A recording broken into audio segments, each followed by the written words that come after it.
দুর্গের উপরের অংশটি বেশিরভাগই পাথর দিয়ে ঘেরা এবং প্রতিটি পাথরের ভিতরে রয়েছে ৩টা করে ছিদ্র। এখান থেকে ভিতরে আসা মানুষগুলোর চলাচলটিতে নজরদারি রাখা হতো।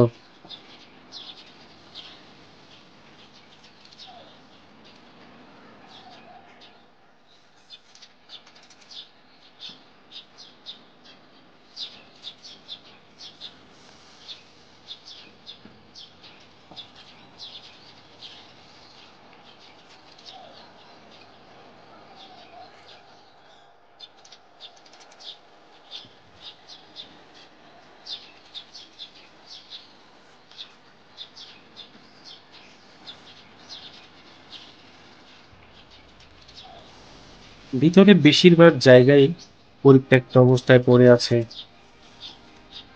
এবং কিছু কিছু জায়গায় দেওয়ালে ফাটলও দেখা গেছে। এখানকার বেশিরভাগ জায়গায় দেখা যায় অনেক কাঠবিড়ালি এবং টিয়া পাখিও দেখা যায়। সামনে একটা কাঠবিড়ালি দেখা যাচ্ছে এবং আমরা আস্তে আস্তে আরো সামনের দিকে আগাবো।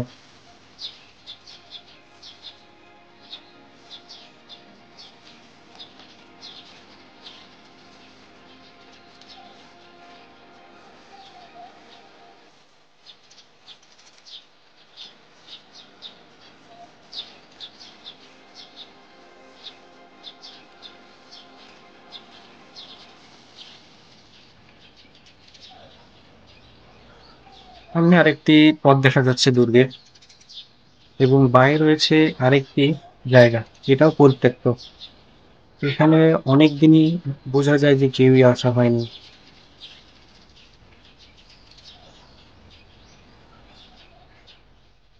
এই গেটগুলো সবই আটকানো, ভিতরে যাবার ইচ্ছাটাই পোষণ করা হবে বৃথা।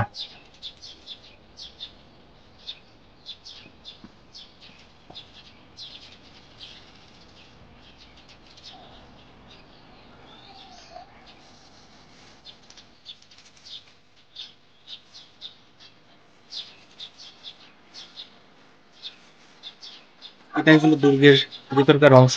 উপর থেকে কি এক অদ্ভুত দৃশ্য, যেখানে এলে চোখ জুড়িয়ে যায়। আস্তে আস্তে আমরা সামনের দিকে আগাবো। দুর্গটির দেওয়ালের যে উচ্চতা তা আসলেই চোখে পড়ার মতো।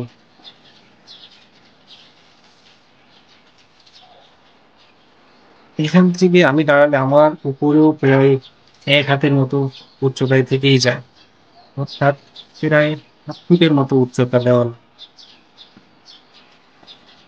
এখান থেকে শত্রুপক্ষের আসা আসলে খুবই কষ্টকরই বলতে গেলে। সামনে একটি উঁচু অংশ, এখানেও যাব।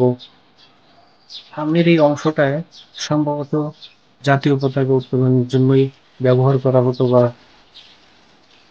এলোর দুর্গের নাম এলো টিপু সুলতানের সাথে, কারণ ১৭৯৯ সালে টিপু সুলতান শ্রীরঙ্গপত্র নামক যুদ্ধে নিহত হওয়ার পর ব্রিটিশরা তার পরিবারকে বন্দী করে রাখে এই দুর্গে। বহু বছর ধরে এখানে টিপু সুলতানের স্ত্রী, সন্তান এবং আত্মীয়রা কাটিয়েছিলেন কঠিন জীবন। তাই এই দুর্গ কেবল যুদ্ধের ইতিহাসই নয়, এটি টিপু সুলতানের বংশধরদের নিঃশব্দ কান্নার সাক্ষীও বটে।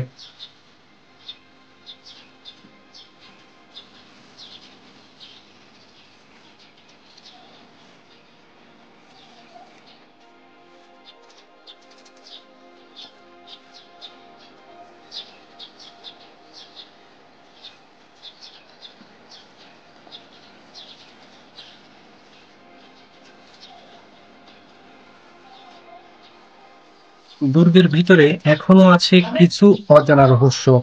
পুরনো সুড়ঙ্গ পথ যা নাকি দুর্গের নিচ দিয়ে ভেলোর নদীর সাথে সংযুক্ত ছিল।